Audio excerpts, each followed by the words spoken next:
आणि महाराष्ट्राचा आराध्य दैवत छत्रपती शिवाजी महाराजांच्या जागतिक कीर्तीच्या स्मारकासाठी मुंबई नगरी सजू लागली आहे। आज चेंबूरमधनं महाराष्ट्राच्या जिल्ह्यातनं आलेल्या कलशांची शोभायात्रा निघण्यास सुरुवात झालेली आहे। जिल्ह्यातल्या नद्यांमधनं आणलेलं पाणी, गड किल्ल्यांवरची माती यांच्या साक्षीनं उद्याचा भूमिपूजन सोहळा रंगणार आहे। हे सगळे कलश नंतर मुख्यमंत्र्यांकडे सोपवले जातील।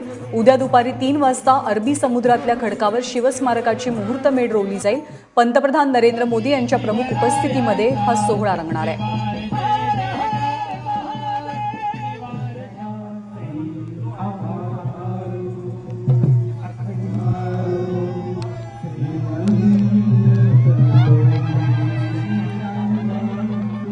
तर जिल्ह्यातनं जे जलकलश आलेले आहेत, जी माती आलेली आहे, त्यांची शोभायात्रा सुरू झालेली आहे, मिरवणूक निघाली चेंबूरपासनं। हे सगळ्या अनुषंगानं चंद्रकांत दादा पाटील यांच्याशी बातचीत केली आमच्या रिपोर्टरनं। महाराष्ट्राच्या कानाकोपऱ्यातून आज माती आणि जल घेऊन कलश मुंबईत येतात। माझ्या मागे तुम्ही बघाल की किल्ले प्रतापगडावरची पवित्र माती, त्याचा हा कलश आता सध्या दाखल झालेला आहे। त्याचबरोबर पैठणच्या, ज्याला दक्षिण काशी समजलं जातं, तिथल्या गोदावरी नदीचं पाणी आणि सगळ्यात महत्त्वाचं ते म्हणजे 14 तळे महाड इथलं देखील पवित्र जल आज या समारंभात सामील झालेलं आहे। त्यासोबतच चंद्रकांत पाटील सध्या आपल्यासोबत आहेत। सर, काय सांगाल? आपलं नियोजन खूप मोठं आहे, कशा पद्धतीने ही शोभायात्रा आता पुढे सरकणार आहे? संपूर्ण महाराष्ट्रातून सगळ्या नद्यांचं पाणी आणि सगळ्या गड किल्ल्यांवरची माती या ठिकाणी आलेली आहे। इथे शिवाजी महाराजांच्या पुतळ्याला हार घालून त्यांना अभिवादन करून ही मिरवणूक सुरू होईल। ती गेटवे ऑफ इंडियापर्यंत जाईल।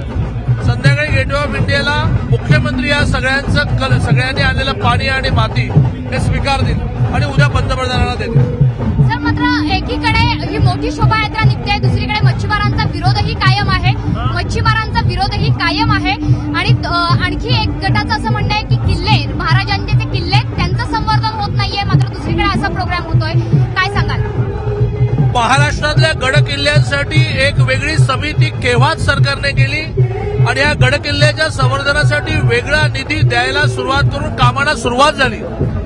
मच्छीमारांचा सुद्धा रात्री उशिरा विरोध मावळलाय। माननीय मुख्यमंत्र्यांबरोबर बैठक झाली आहे। माननीय मुख्यमंत्र्यांनी त्यांना मान्य केलेलं आहे की आपण एक समिती करू।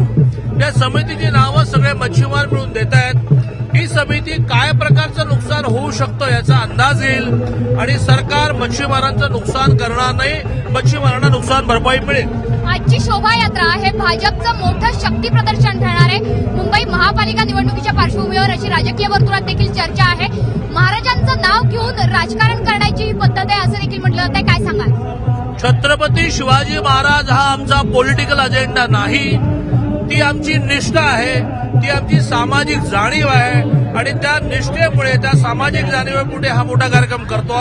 याचा राजकीय लाभ मिळाला तर शिवाजी महाराजांचा आशीर्वाद समजू। तर भव्य कलश यात्रा निघालेली आहे, ही सध्याची थेट दृश्य आहेत।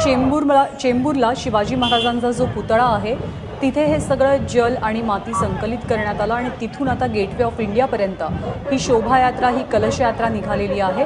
कुठेतरी भाजप निवडणुकीच्या निमित्तानं आपलं शक्ती प्रदर्शनही करत आहे अशी सुद्धा जोरदार चर्चा आहे। कार्यक्रम जरी सरकारचा असला तरी सुद्धा भाजपचेच कार्यकर्ते, भाजपचेच नेते, भाजपचेच मंत्री या कार्यक्रमामध्ये प्रामुख्यानं पाहायला मिळतात। आज संध्याकाळी हे सर्व जलकलश आणि जी माती आणलेली आहे ती मुख्यमंत्र्यांकडे सुपूर्द करण्यात येईल। गेटवे ऑफ इंडियावरती हा कार्यक्रम रंगणार आहे। तर उद्या पंतप्रधान नरेंद्र मोदी यांच्या हस्ते जलपूजन आणि भूमिपूजन होणार आहे शिवस्मारकाचं।